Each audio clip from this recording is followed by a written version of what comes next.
ला लियो करके लाई बेटा। क्या भाई कोई पेन हो सबरीन ने भैया? कौन कौन से में दिक्कत आई बताओ। एक बुक मुँह दे दो। लो जी, एक पेन गुरुजी ने दो।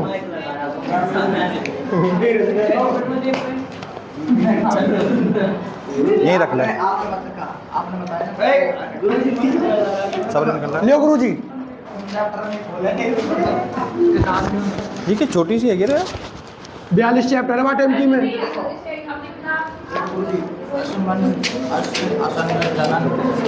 इन्हें तो तीनों चीज़ें ने कराऊंगा, ये भी रह रही क्या चक्कर में कहते हैं ना। बीज चोल ना कराया मैंने, मूलांकुर कराया मैंने, चोल ना कराया। चलो सुनो, सबसे पहले तो तीन चीज़ हमारी सीधी सीधी रह रही हैं, असंग जनन, अनिषेक फलन और बहुभ्रूणता। क्लियर? तीनों के बारे में बेटा सुन लो पहले। हेलो, उन्हें बताऊंगा सब आज क्लियर। देखो बेटा, सबसे पहले मेरा अनिषेक फलन पटाकारी छीटन को सबरे ने बताऊंगा बेटा, आज ही सबरे फ्री करेंगे। लालाओ अब आवाज ना, बस नाम ते लग रहा हो तो मैं कछू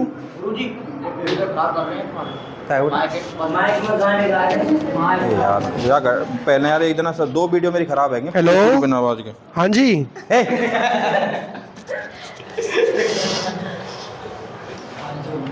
नर्सरी के बाल लगे तुम। फिर ऐसा करो ना, ढंग से करो, फिर या पकड़ो मैं सवाल करूँ ना जवाब दे।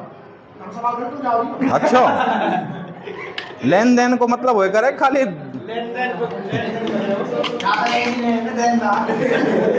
गधे। सुनो, नाम से बेटा कुछ पता चल रही है कहते कहा, यानी कि देखो अब तक हमने क्या देखा था, हमने बेटा फल बनाए थे अभी, जिसमें सिंपली सी बात थी, पहले निषेचन हो रहा था बेटा युग्मकों का, निषेचन के बाद जाइगोट बन रहा था, जाइगोट में परिवर्तन के बाद भ्रूण बन रहा था, उस भ्रूण से क्या बन रहा था, और उसके जो जिसमें वो था अंडा से, उसके साथ क्या बन रहा था बेटा, फल। अब हमने देखा कि जितने भी फल जो प्रॉपर जैसे वे है, यानी कि अंडाशय से ही विकसित हुए, उनको क्या कह रहे थे हम, सत्य फल, ट्रू फ्रूट। और जिनमें बेटा अंडाशय के अतिरिक्त अन्य कोई भाग पुष्प का भाग ले रहा था, एक्टिव हो रहा था, उसे क्या कह रहे थे हम। जैसे लाला ने पूछी कि साहब नारियल में कार्य करे, जैसे सेब और नारियल दो एग्जाम्पल हमारे मोटे मोटे हैं। सारे के सारे जैसे आम लिए हमने, आम को जो बाहरी खोल है जो बेटा पीला वाला होता है, वो क्या है, अंडाशय का बाहरी परत है, वो किस में बदल गई, फल आवरण में बदल गई, फल भित्ति में बदल गई। उसके अंदर जो गूदा है बेटा, वो अंडाशय की सारी जो भित्ति हो गई, उसकी वॉल्स हो गई, उसकी सारी संरचना हो गई, वो किस में डेवलप हो गई, मीठे रसीले फल में, जिसे हम खाते हैं। उसके बाद बेटा आता है बीज, बीज के बाहर एक आवरण है, तो वो आवरण क्या है, जो हमारे बीजांड के बाह्य अध्यावरण हैं, वो डेवलप होके क्या बन गए, बीज आवरण बन गए। उसके अंदर है बीज, वो क्या है बेटा, बीजांड है, वो भ्रूण है। ऐसे ही नारियल में क्या होता है, नारियल का थोड़ा पंगा अलग है, जो बाहरी खोल है, जैसे सबसे पहले हरो नारियल आवे एमपी में वो वाला, तो उसकी जो हरी वाली परत है वो बेटा बाह्यदल पुंज होते हैं उसके बाद स्क्लेरन काइमा जो रेसेनुमा संरचना होती है ना, जो पकने के बाद दिखती है, वो बेटा उसको हम बोलते हैं स्क्लेरन काइमा ऊतक, यानी कि वो भी बाह्य मतलब अलग ही साइकिल है वो पुष्प के। यानी कि जैसे हमारा आम बना, तो आम में बाह्यदल पुंज बेटा झड़ के गिर गए, जो हमारे दलपुंज थे वो गिर गए, पुमंग गिर गया, जायांग का भी ऊपर वाला हिस्सा, स्त्री केसर का सारा गिर गया, बस अंडाशय और जो नीचे वाला था ना हमारा गोल गोल सा अंडाशय, उसके उधर क्या बीजांड, सिर्फ वही संरचना बची। उसके अलावा सारे के सारे जितने चक्र थे, जितने सहायक अंग थे, वो सारे सारे झड़ गए। लेकिन इसमें बेटा सारे पुष्प की जितने भी साइकिल हैं, वो सारे कुछ ना कुछ संरचना बना रहे होते हैं। उसके बाद बेटा चालू हुआ जो गोला बनता है ना, जो फाइनली गोला बनता है, वो बेटा है हमारा क्या, अंडाशय का बारीक होल। फिर उसके बाद जो वाइट वाइट सा है, वो है हमारा क्या क्या अंडाशय की बाकी मतलब जो फल बनता है वैसी प्रोसेस है, लेकिन जो बाहरी है। अब ये कह रहा था कि पानी कैसे बने साहब, तो बेटा देखो पानी पहली बात तो हमारे लिए नहीं होता है, वो उसके बीज के पोषण के लिए होता है। मैंने आपको बताया था कि जो भ्रूण बनेगा उसके साथ में जो मेरा सेकेंडरी ऊतक एक युग्मक आया था, वो दोनों ध्रुवीय केंद्र के साथ त्रिसंलेत हुआ था, वो बनाता है मेरा भ्रूणपोष। भ्रूणपोष का क्या काम है, भ्रूण को पोषण देना, यानी कि उसका साइकिल है कि जैसे बनेगा तब से लेकर के बीज डेवलप होगा तब तक उसको पोषण देते देते खुद समाप्त हो जाता है, कईयों में रह जाता है। उसको हम कहते हैं बेटा कैसा, तुम्हारा एल्बुनस सहित वाला, और जिनमें ख़त्म हो जाता है वो एल्बुनस रहित वाले। क्लियर? अब ये जो स्पेशली उसकी बात करें हम नारियल का, तो बेटा वो होता है उसका भ्रूणपोष तरलीय, जिसको हम क्या कह सकते हैं, लिक्विड एंडोस्पर्म या तरलीय भ्रूणपोष, यानी कि भ्रूण का वो पोषण है जिसे हम पीते हैं पानी को। उसके बाद जो मलाई वाला पार्ट है बेटा वो भ्रूण ही है पूरा का पूरा। फिर उसके बाद एंडोस्पर्म या भ्रूणपोष बेटा। अरे बेटा तो मैं बता रहा हूँ अगले चैप्टर में तुम्हारी बोली निकल जाए ना, तुम्हारी आवाज आ जा हैं। अच्छा फिर मुँह पे जवाब होंगे ना तेरे। सुनो छोड़ो बेटा, क्लियर हो गया कि हमारा फल कैसे बन रहा था। फल में जब बेटा इसमें प्रॉपर निषेचन हुआ है, फर्टिलाइजेशन हुआ है, तब बना फल। लाला सुन ले, अब पहले या तो क्लियर कर ले, वो कराएंगे बहुए ऐसी खोल खोल पढ़ाएंगे, टेंशन मत ले तू।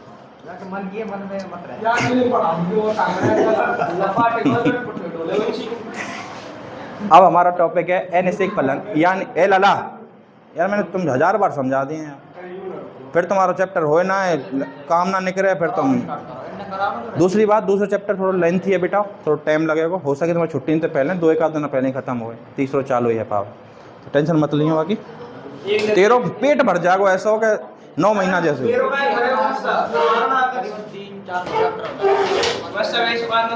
चलो बेटा हम पढ़ेंगे अनिषेक फलन, यानी कि सारे के सारे फल हमारे निषेचन के पश्चात बन रहे थे, उसके विपरीत ऐसे फल जो बिना निषेचन के ही बन जाते हैं। इस प्रोसेस को हम क्या कहते हैं बेटा, हेडिंग डालो लिख के और परिभाषा खत्म करो है बेटी। हाँ हेडिंग डाल के लिखोगी ना, एक परिभाषा ना लिखेगी।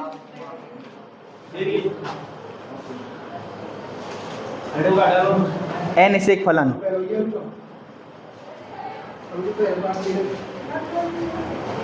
वह क्रिया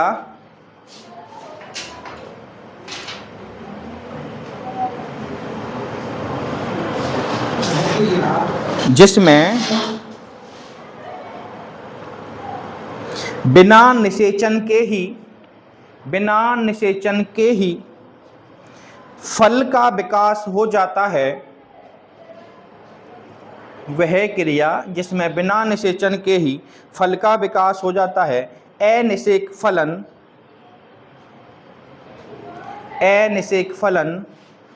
अथवा अनिषेक जनन कहलाता है। हो जाता है वह अनिषेक फलन या अनिषेक जनन कहलाता है।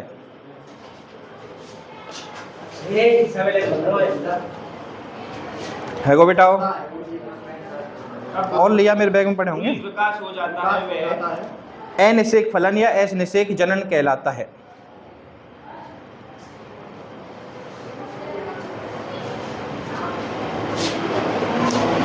क्लियर बेटा हो?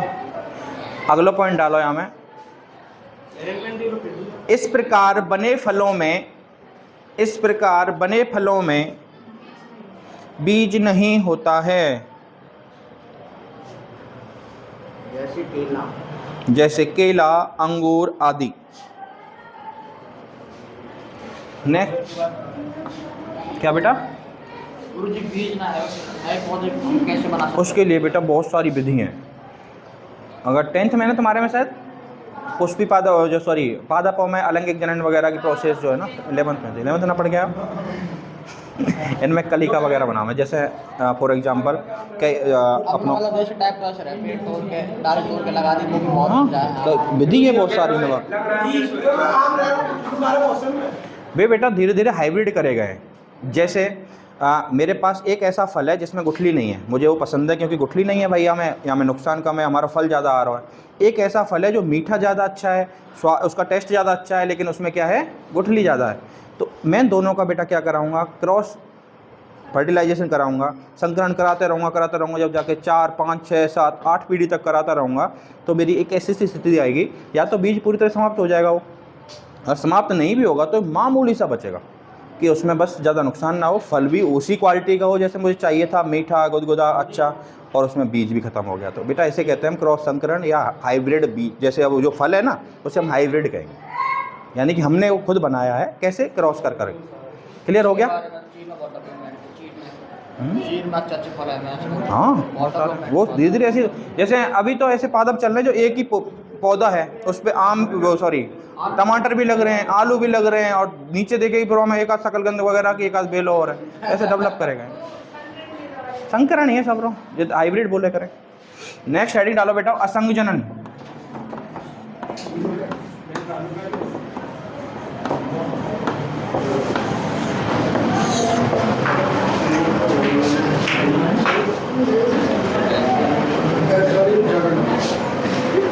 नाम बेटा, नाम से कुछ पता चल रहा है? देखो, जैसे सिस्टम से अगर चलें हम तो पहले लालाओ, पहले हमारे युग्मक बनेंगे, गैमीट बनेंगे, उनमें निषेचन होगा, फिर जाके तब हम कहेंगे उसको जनन, फिर बनेगा बीज, फिर फल। लेकिन अगर उसके विपरीत बिना निषेचन के ही बीज बन जाए, बिना निषेचन के ही या युग्मकों का संलयन के ही बीज बन जाए तो उसे हम क्या कहते हैं? क्लियर? हेडिंग डालो और लिखना चालू करो। हाँ बेटा, कैसे बच्चा? हाँ बेटा, यहाँ में क्या होएगा है, जैसे पहली बात तो यहाँ में कोई सो भी एक पादप रहेगा, यानी कि उसका कोई भी लिंग नहीं होगा कि कौन सा पादप है कौन सा नहीं है। उस पादप में बेटा इंटरनली ही जो होना होगा, जो अलैंगिक प्रोसेस बोलते हैं उसको, वही पूरा का पूरा जो उसका एक पार्ट है उसको बोलते हैं तेरा कलिका नामा। कलिका वो अपने आप ही पूरे फल में डेवलप होती है, फिर उसके बाद धीरे धीरे उसमें से बहुत सारे केले बनते हैं। ये बेटा धीरे धीरे करके ऐसा माना जाता है कि कई अरबों सालों पहले इसमें भी बीज होता होगा, लेकिन हमने या खुद प्रकृति ने इसके साथ क्या कराया बेटा? क्रॉस कराया कहीं ना कहीं, संकरण, तब जाके इसका बीज समाप्त हुआ। ऐसा माना जाता है, लेकिन साइंटिफिकली अभी प्रूव नहीं हुआ। वो खुद ही अलैंगिक जनन के बाद में खुद ही फल का निर्माण कर लेता है। जैसे अंगूर हो गया हमारा, बेल है, कई जगह पे आपने देखा होगा अंगूर का पेड़ भी रहे, थोड़ा माइनर हो, हाँ ज़्यादा बड़ा ना हो पर छोटा रहे पर रहे। तो इस वजह से हम अंदाज़ा लगा रहे हैं कि कई बार धीरे धीरे प्रकृति भी तो क्रॉस करा सकती है ना। मान लो हम मानते हैं कि पराग स्त्री केसर संकर्षण होता है, कि पराग जो हमारा वर्तिकाग्र है उसके पास एक लक्षण है, उसके पास एक खूबी है कि वो अपना ही परागकण पहचान सके कि ये मेरे लायक है नहीं है, इसके साथ मुझे आगे जाके इसकी जो पराग नलिका बनेगी उसको अलाउड करना चाहिए कि नहीं करना चाहिए। लेकिन कई बार हो सकता है प्रकृति पे गलती हो गई हो और ऐसा कोई क्रॉस फर्टिलाइजेशन, क्रॉस निषेचन हो गया हो, और जिसके फलस्वरूप धीरे धीरे जाके, यानी कि हम पढ़ते प्रोसेस ही हैं, लेकिन वो धीरे धीरे जाके कई बार अंदाज़ा लगा सकते हैं वैज्ञानिक, या फिर अगर प्रूव हो जाता है तो उसे हम थ्योरी कह देते हैं। बस ये के लिए लिखो बेटा यार, असंग जनन।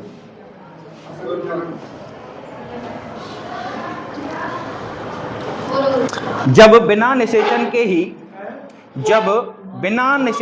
ही बीज का निर्माण हो जाता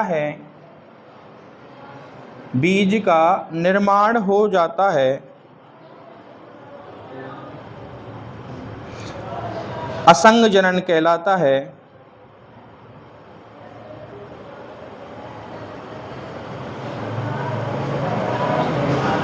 इसमें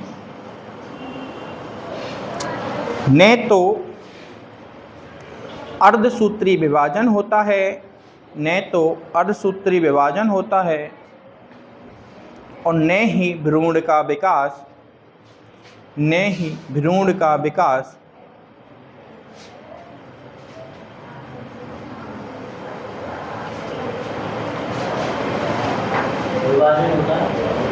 ही अर्धसूत्री विभाजन होता है और ना ही भ्रूण का विकास। किताब में तुम्हारे असंग जनन का एग्जाम्पल का दे रखो? नींबू तो बेटा बहुभ्रूणता में आएगा। असंग जनन नींबू वंश के पौधे असंग जनन में ना आएंगे, बहुभ्रूणता में आएंगे बेटा। मेरे हिसाब से इसमें आलू और गन्ना तो चल मैं शामिल कर सकता हूँ असंग जनन में। आलू गन्ना तो खैर प्योर है ही है, पर हो सकता है किताब में कोई वैसा नाम दे रखा हो इसलिए देख रहा हूँ।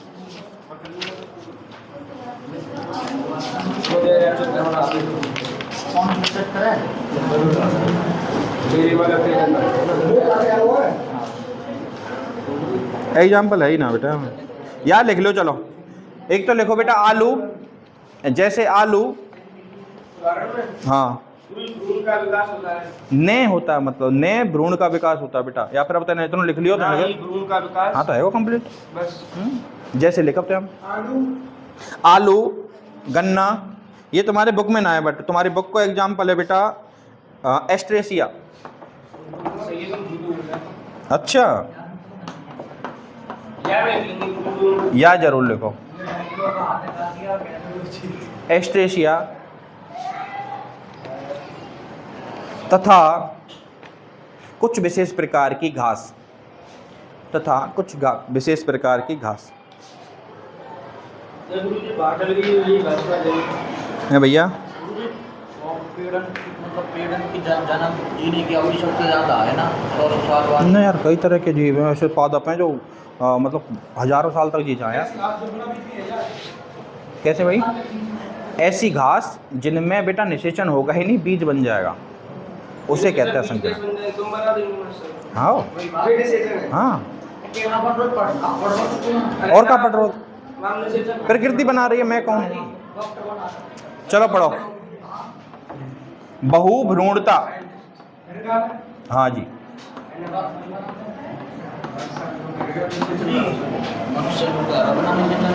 हाँ निषेचन तो हम होए, पर हम बाहर का राम है, बस इतना बाहर का राम है बेटा।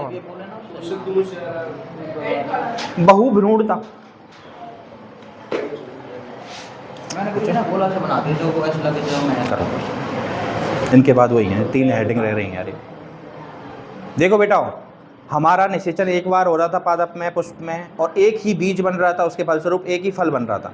उसके विपरीत अगर एक निषेचन के टाइम पे बहुत सारे भ्रूणों का विकास हो जाए, जैसे हमारा जो युग्मक गया था 2 बेटा, उसी जगह पे कई सारे युग्मक चले जाएं, सारे के सारे ओवम से और सेल्स से साथ मिलकर जाइगोट बना लें, उन सब से एक एक भ्रूण का विकास हो जाए, तो अलग अलग बीज बनेंगे, बहुत सारे बीज बनेंगे कि नहीं बनेंगे?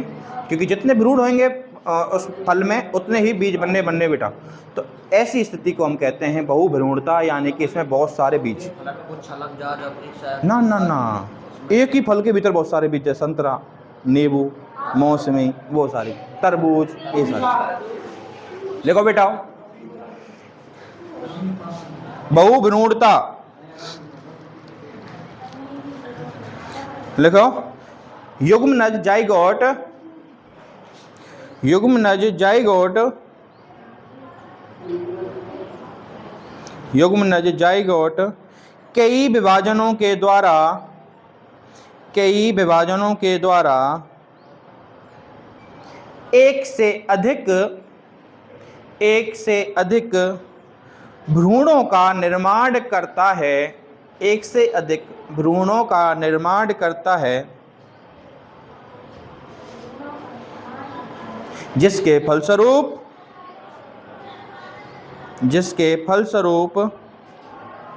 अनेक बीजों का निर्माण हो जाता है, अनेक बीजों का निर्माण हो जाता है।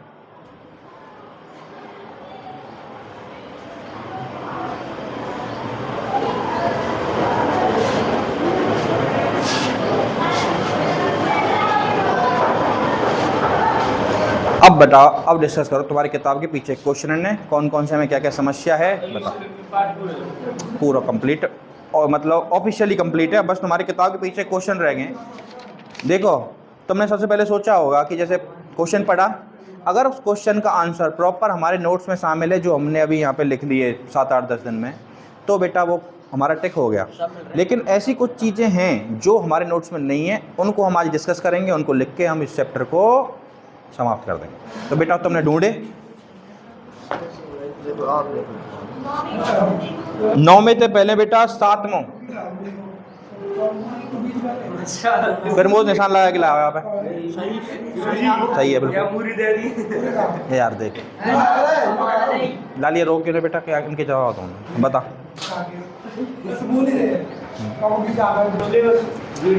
हम बेटा डिस्कस कर रहे हैं उन्मील पादप और अनुन्मील पादप, या हम बोलें तो उन्मील पुष्प और अनुन्मील पुष्प। इनमें डिस्कस सीधा सा अंतर इतना है कि अगर किसी पुष्प का जो नर जन्नांग व मादा जन्नांग, यानी कि बेटा पुंकेसर और स्त्री केसर, उनका भी मोटा मोटा देखें तो वर्तिकाग्र और परागकोश, अगर किसी संरचना से ढके हुए हैं, यानी कि कपड़े पहने हुए हैं, तो उसे कहेंगे बेटा अनुन्मीलीय। अगर नग्न अवस्था में यानी कि उनके ऊपर कोई भी आवरण नहीं है, खुले हुए हैं, तो उसे कहेंगे बेटा उन्मील पौधे। इनमें बेटा इनमें अंतर क्या है कि इससे क्या होगा, अगर खुला हुआ है तो पहली बात तो प्री मेच्योर टाइम पे, जब तक हमारा वर्तिकाग्र भी नहीं परिपक्व हुआ है, मेच्योर नहीं हुआ है, या परागकण जो परागकोश है वो खुद स्फुटित नहीं हुआ है, बाहरी हवा से दबाव से खुद फट जाता है, तो इनमें ये नुकसान होता है। इसमें बेटा सबसे पहली बात तो जब मेच्योर हो जाएगा तब वो खुद खोलेगा। उसके अलावा इनमें स्वयं परागण तो कतई हो ही ना सके, क्योंकि जब ढके हुए हैं, वर्तिकाग्र ढका हुआ, वो ढका हुआ कितना भी गिर जा पड़ जा मिट्टी में जाना है उसके ऊपर नहीं होगा। यानी कि जो अगला कथन है मेरा कि अनुन्मील पादों परागण जो पर परागण है वो संपन्न होता है, कि हाँ होता है लेकिन खुलने के बाद खुद। अदरवाइज अगर बेटा जैसे पूरा ही दो प्रकार से ढकेगा वो, या तो जो वर्तिकाग्र है और परागकोश है दोनों एक ही खोल से ढके हुए हैं, तो इसका मतलब उनमें स्वयं परागण ही हो सकता है और कोई सा परागण नहीं हो सकता, क्योंकि उसी के परागकण तो आ सकते हैं। अगर अलग अलग ढके हुए हैं बेटा तो दो प्रकार से करेगा, या तो खुलने के बाद स्वयं परागण की अगर उसके जो जीन हैं अगर सपोर्ट कर रहे होंगे तो कर सकता है, अदरवाइज पर परागण करेगा। क्लियर हुआ? इसमें क्या है लिखेंगे बेटा परिभाषा इनकी, लिखेगा बेटा प्रमोद? देखो दो तरफ एस डाल, एक तरफ लिख ले बेटा उन्मील या उन्मलीय और दूसरा अनुन्मीलीय। जल्दी लिखो पर, उन्मलीय बेटा या उन्मील और अनुन्मलीय।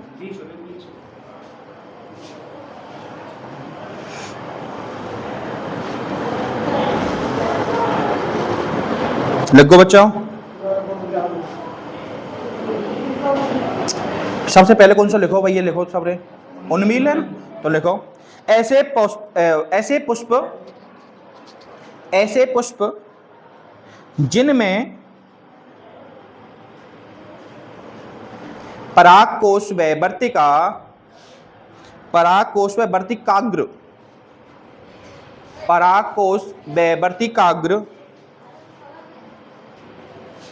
अनावृत रहते हैं,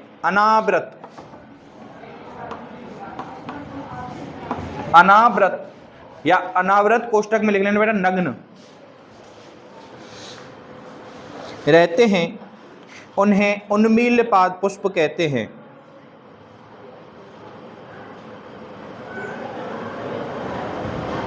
एग्जाम्पल लिखोगे बेटा ऑक्जेलिस,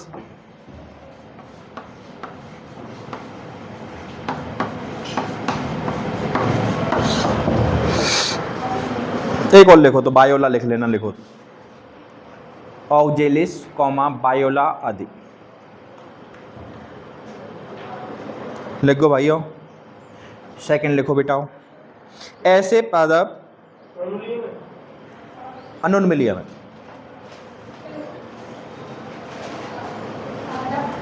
ऐसे पादप जिनमें वर्तिकाग्र व परागकोश किसी आवरण से ढके होते हैं, उन्हें अनुन्मीलीय पादप कहते हैं।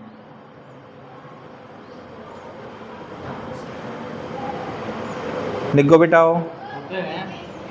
उन्हें अनुन्मीलीय पादप कहते हैं।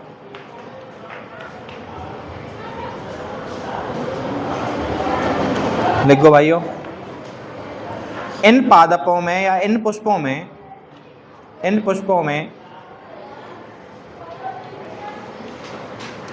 पर परागण संभव नहीं है, इन पादपों में पर परागण संभव नहीं है। क्लियर? नेक्स्ट क्वेश्चन बता ला रही, तू 9 में बता रही बेटा। देखो बेटा सबसे पहले तो 8 में और डिस्कस कर लो मेरी माने तो, है ना। ये कह रहा है पुष्पों द्वारा स्वयं परागण रोकने के लिए विकसित की गई 2 कार्यनीति, यानी कि ध्यान दो पुष्पों में ऐसी कौन सी घटना हो रही है बेटा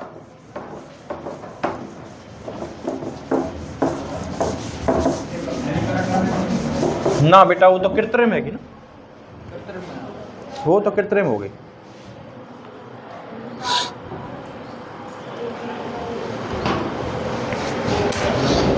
हम पढ़ रहे हैं बेटा कि पुष्प खुद ऐसे क्या अपने आप में परिवर्तन करता है जिससे उसमें स्वयं परागण ना हो सके, ऐसा हमने डिस्कस नहीं किया।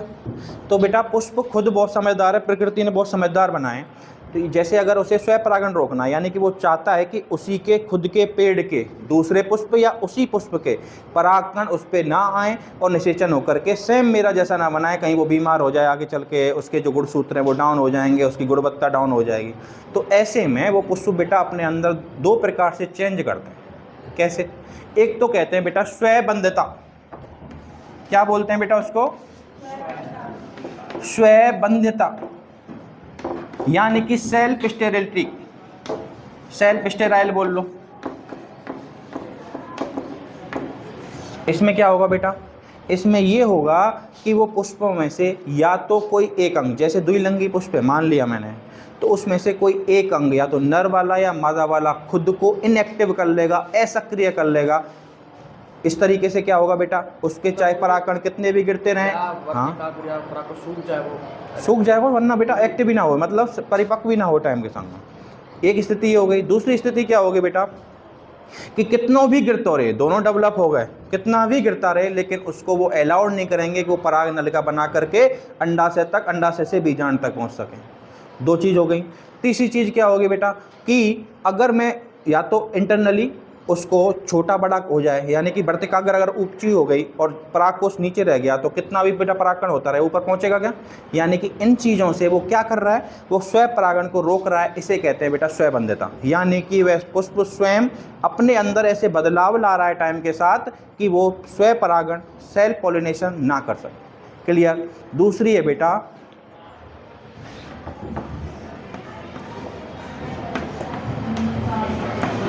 भिन्न परिपक्वता। ना यार सुन तो ले, परिपक्वता।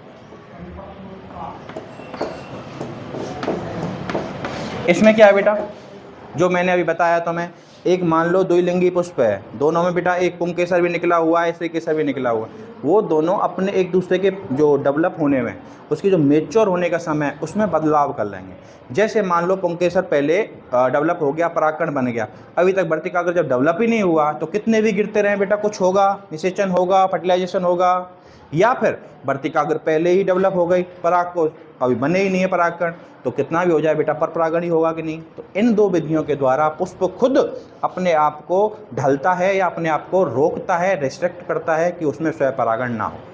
तो बेटा इसमें तो मेरे हिसाब से लिखाना चाहिए कि नहीं लिखाना चाहिए इनको, कि माइनर से पॉइंट है, पर दोनों चीज़ें लिख लो।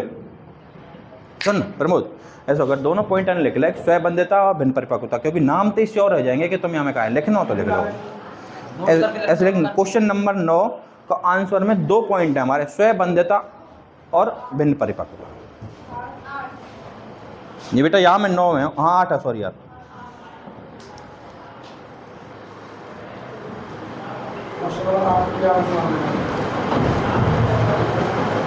लिखें तो लिख लो, 2 मिनट लगेंगे।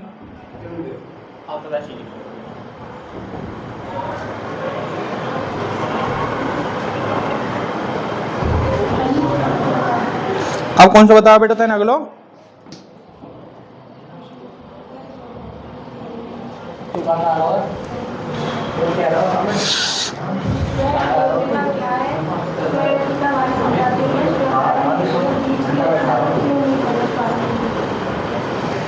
देखो बेटा सेम यही आंसर हम लिख सके यहाँ को। कैसे?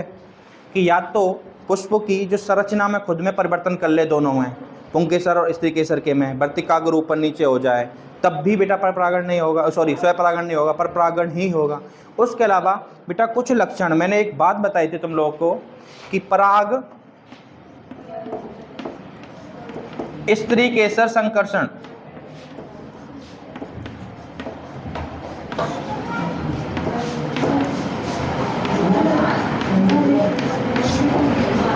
बेटा सुनो, मेरा क्वेश्चन है कि स्वयं अयोग्यता क्या है। यानी कि सबसे पहली बात तो नाम से ही तय है कि ऐसा गुणधर्म या ऐसी क्वालिटी पुष्प की जिसके बाद वह स्वयं परागण को खुद ही अयोग्य कर देता है। फॉर एग्जाम्पल, उसके पास खुद की पुष्प का परागकण या खुद के दूसरे पुष्प का पर पेड़ का परागकण आ जाता है, तो उसके पास खुद वो पावर होती है, खुद शक्ति होती है, क्वालिटी होती है कि वो उसको अयोग्य कर सके, अस्वीकार कर सके, धुतकार सके। इसी गुण को हम क्या कहते हैं? स्वयं अयोग्यता। जिसके लिए बेटा कुछ गुण धर्म है, जैसे एक तो 2 तो यही हो गए मोटे मोटे, इनके बाद भी तो वो यही कह रहा है कि मैं स्वपरागण नहीं करूंगा, मेरे लिए कोई बाहर का चाहिए।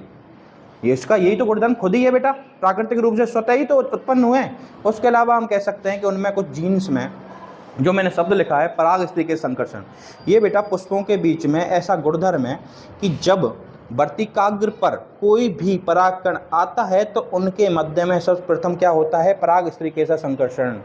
जिसका मतलब वो पहले पराग, जो से हम तो बातचीत करते हैं, फॉर एग्जांपल खुले बात करते हैं, तो हम सगाई शादी करते हैं तो पहले दोनों को मिलाते हैं ना आजकल, ताकि वो दोनों आपस में बात करके पता लगा सके कि मेरे योग्य है या अयोग्य है। तो वही बेटा उनमें होता है, जब परागकण वर्तिकाग्र पर पहुंच गया तो उनके मध्य रासायनिक रूप से वार्तालाप होती है। क्या होती है?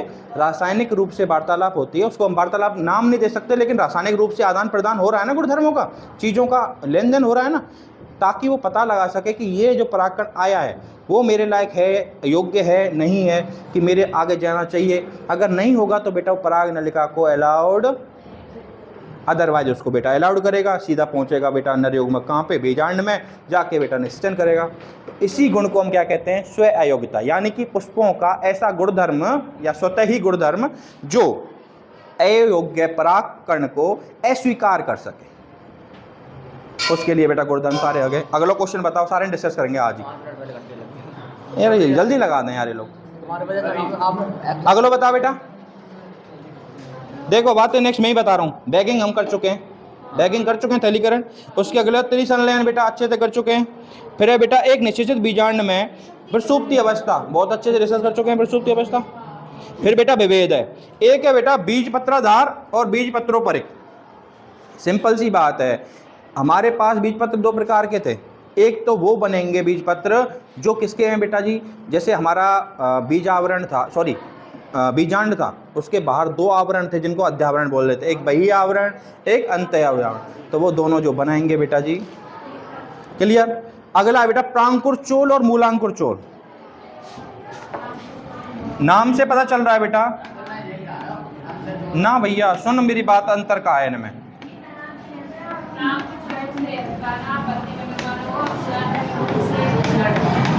देखो ये इन दोनों ने जाने तुम कि बीज का ऊपरी हिस्सा जो हमने कल डिस्कस किया था क्या था, हिपोबेसल, जो आगे जाके डेवलप करेगा प्रांकुर, और नीचे हाइपोबेसल था जो मूलांकुर में बदल गया था। यानी कि मूल बनेगी मेरी मूलांकुर से और मेरा तना बनेगा प्रांकुर से। इनके ऊपर एक बेटा कोशिकी है या बोले एक आधारी है, एक आवरण बन जाता है दोनों पे, जिसे कहते हैं बेटा चोल। अगर प्रांकुर के ऊपर बना प्रांकुर चोल, मूलांकुर के ऊपर, क्यों? ताकि मान लो बीज हमने डाल दिया या बीज हमारे पास रखा हुआ है बेटा, आपस में रगड़ेंगे, मिट्टी के साथ भी रगड़ेंगे, तो वो मूलांकुर या प्रांकुर जो है वो डैमेज ना हो, खत्म ना हो, इस वजह से उनके ऊपर प्रकृति एक चोल बना लेती है, आवरण बना लेती है, जिसे कहते हैं दोनों तरफ ना बेटा, वो तो आवरण है। एक ऊपर जैसे प्रांकुर है, नीचे मूलांकुर है, उसके ऊपर माइनर शब्द दिखेगा भी नहीं, पत्र जैसा एक संरचना होगी जिसे हम आवरण कहते हैं। सिर्फ वो इतना करेगी कि रगड़ने से या उससे मूलांकुर और मेरा जो प्रांकुर है वो डैमेज ना हो। समझ में आ गया भाई? अच्छे से बताऊं? जैसे अगले में हम और भी पढ़ेंगे। अगले त्रिसंलयन हो गया बेटा, ये हो गया। अध्यावरण और बीज चोल में आपको जानते हो कैसे। अध्यावरण क्या है? ये तो बेटा बीजांड की वो संरचना है जो उसे ढकी हुई थी, जैसे हम अध्यावरण बोल लेते हैं, उसे कहते हैं हम अध्यावरण। लेकिन जब अध्यावरण बीज जो हमारा पूरा बीजांड है वो बीज में क्या हो जाएगा, कन्वर्ट हो जाएगा, परिपक्व हो जाएगा और क्या बना लेगा, बीज, तब वो अध्यावरण डेवलप करते हैं खुद को बीजावरण के रूप में। यानी कि चीज एक ही है, लेकिन वो है बेटा पहली, और ये डेवलप होने के बाद, मेच्योर होने के बाद, या फिर हम कहें परिपक्व होने के बाद जब बीज बन जाएगा तो उसके ऊपर जो आवरण बनेगा वो है वही बीजावरण, लेकिन है क्या है बेटा, वो पहले था बीजांड का आवरण और अब है बीज का आवरण। क्लियर। अगला बेटा परिवीय भ्रूणपोष, जो भी मैंने डिस्कस किया था कि बेटा भ्रूण को पोषण देने के लिए जो मेरी त्रिसंलयन संरचना है उससे हम परिभ्रूणपोष कहते हैं। इसका काम क्या है, भ्रूण को पोषण दे करके उसे डेवलप करना। कई बार इसमें पॉइंट लिख सकते हैं, कई बार वो समाप्त हो जाता है, नहीं होता है तो उसे हम शेष बच जाता है, जैसे नारियल में पानी। क्लियर। ये तो हो गया। फल भित्ति आप जानते हो, अंडाशय की बाह्य परत जो डेवलप होकर के फल की भित्ति बनाएगी, आवरण बनाएगी, उसे फल भित्ति कहते हैं। एक सेव आवासी फल है, एग्जाम्पल डिस्कस कर चुके हैं। विपुंसन हम डिस्कस कर चुके हैं। अनिषेक फलन बेटा कर ही लियो ही तो सवाल। पराग भित्ति ईटा पीटम वाली हमने पढ़ ही चुके हैं, असंग जनन भी कर लिया। सारे चैप्टर बेटा कंप्लीट है। कल हम सेकंड चैप्टर ऑफिशियली चालू करेंगे, अच्छे से करेंगे। और बस आवाज़ गोला बिल्कुल कुछ करोगे नहीं, मैं फुल गारंटी लेता हूँ कि अच्छे से पढ़ाऊँगा, खुल के पढ़ाऊँगा, डोंट वरी, अच्छे से ना बट आवाज़ गोली मत करियो कतई, क्योंकि फिर मुझे अंदर तो ऐसा लगेगा कि शायद ज़्यादा बोल रहा हूँ, क्योंकि चैप्टर थोड़ा वैसा ही है। मेरी कैमरा मैन